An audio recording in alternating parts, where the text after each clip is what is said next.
की कथा में बीच में उठना नहीं चाहिए, व्यर्थ की बात बीच में बोलनी नहीं चाहिए।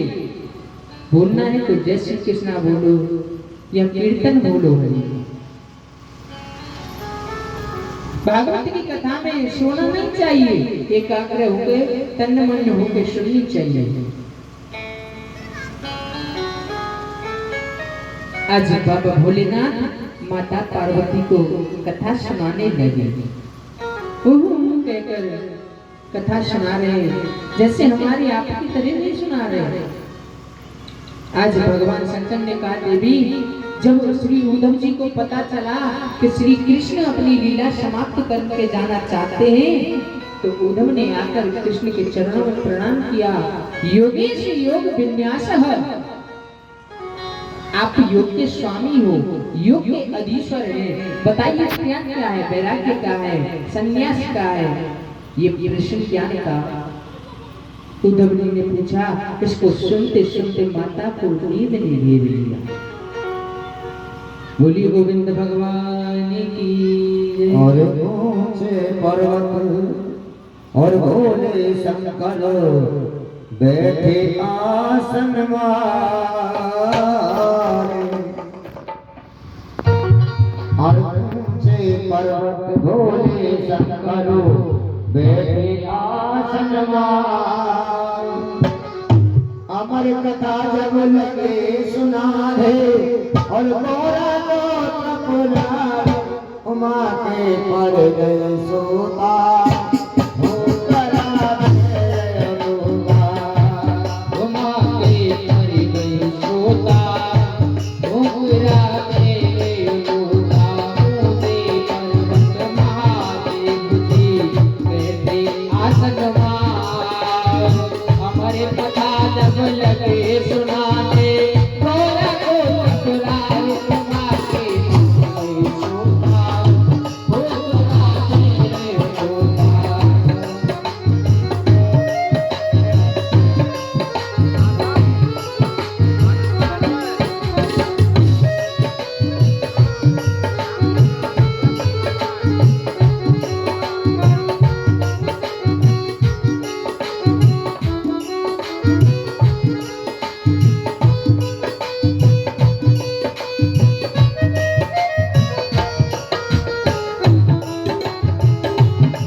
गोविंद भगवान की जय बोली राधा रानी सरकार की जय जय जय श्री राधे श्याम। और इसी बीच में 501 रुपया